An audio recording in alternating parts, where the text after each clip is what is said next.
সম্মানিত দর্শক শ্রোতা, আসসালামু আলাইকুম। আশা করি যে যেখানেই আছেন ভালো আছেন, সুস্থ আছেন। বিগত 1-2 দিনে, বিশেষ করে গতকালকে রাত থেকে আজকে পর্যন্ত অনেক কিছু আমরা দেখেছি। বিশেষ করে প্রধান প্রসিকিউটর, চিফ প্রসিকিউটর, আন্তর্জাতিক ট্রাইব্যুনালের চিফ প্রসিকিউটর, বাংলাদেশের অ্যাটর্নি জেনারেল এবং এছাড়াও প্রসিকিউশন সার্ভিসগুলোতে অনেক পরিবর্ধনের সূচনা হচ্ছে। দেখুন, সরকার আসে যায়, কিন্তু মাননীয় বিজ্ঞ attorney general, deputy attorney general, additional attorney general, নিম্ন আদালতগুলোর পিপি, জিপি আসার সাথে সাথে কিংবা যাওয়ার সাথে সাথে আমরা হায়ার ফায়ার করে দিই। আসলে অ্যাটর্নি জেনারেলের অফিস স্বাধীন বিচার ব্যবস্থার জন্য খুবই গুরুত্বপূর্ণ। একটি বিচারকে যদি স্বাধীন বিচার ব্যবস্থায় রূপান্তর করতে হয়, তাহলে শুধু বিচারকদের স্বাধীনতাই যথেষ্ট নয়।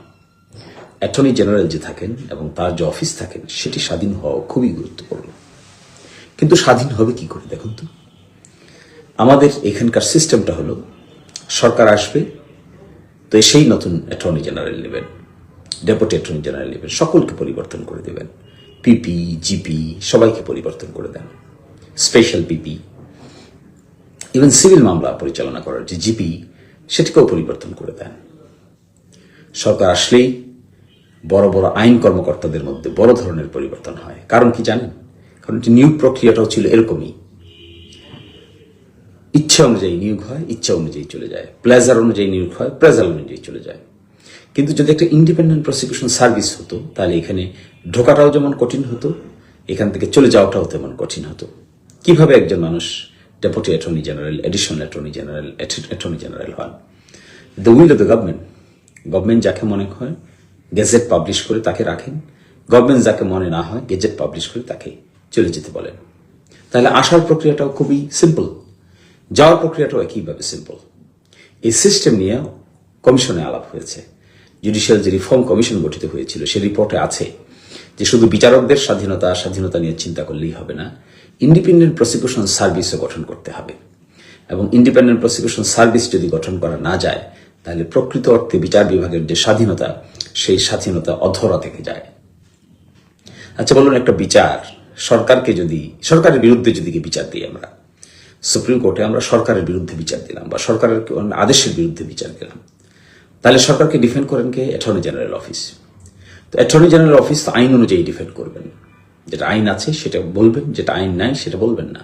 তাহলে তার একটা স্বাধীনতা দরকার, আইনকে ব্যাখ্যা করার স্বাধীনতা দরকার, আইনকে উপস্থাপন করার স্বাধীনতা দরকার, আইনের কথা বলার একটা স্বাধীনতা দরকার। যেটা আইন অনুযায়ী হয়নি সেটা বলতে পারা উচিত যেটা আইন অনুযায়ী হয়নি, আর যেটা আইন অনুযায়ী হয়েছে সেটা বলতে পারা উচিত যেটা আইন অনুযায়ী হয়েছে।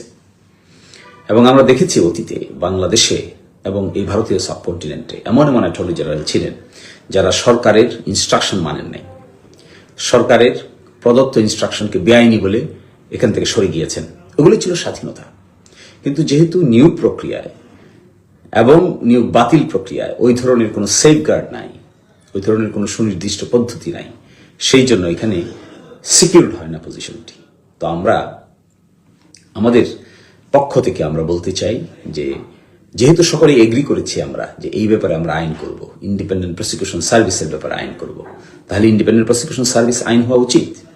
সে আইনে কি থাকবে? একজন অ্যাটর্নি জেনারেলকে কিভাবে অ্যাপয়েন্টমেন্ট দেওয়া হবে, কি প্রক্রিয়ায় তাকে অ্যাপয়েন্টমেন্ট দেওয়া হবে, এবং কি প্রক্রিয়ায় একজন অ্যাটর্নি জেনারেলকে এখান থেকে বিদায় করা হবে, তার অবস্থা কিভাবে সিকিউর করা হবে। একইভাবে একজন এডিশনাল অ্যাটর্নি জেনারেল, একজন ডেপুটি অ্যাটর্নি জেনারেল, একজন পিপি, একজন জিপি, কি প্রক্রিয়ায় তিনি অ্যাপয়েন্টমেন্ট হবেন, আবার কি প্রক্রিয়ায় তিনি এখান থেকে চলে যাবেন। টেনিউরটাকে সিকিউর করতে হবে। হায়ার এবং ফায়ার করার সিস্টেমে থাকা যাবে না। তবেই আমরা ইন্ডিপেন্ডেন্ট প্রসিকিউশন সার্ভিস রিলেটেড যে সমস্যা আছে, সেই সমস্যাগুলোর আমরা আশু সমাধান পাব। আমি এক্সপেক্ট করব, অনেক সংস্কারের কথা তো হয়েছে এবং বর্তমান সরকারের ব্যক্তিবর্গরাও সেই সংস্কার প্রক্রিয়ার সঙ্গে জড়িত ছিলেন, এগুলো নিয়ে অনেক কথা হয়েছে।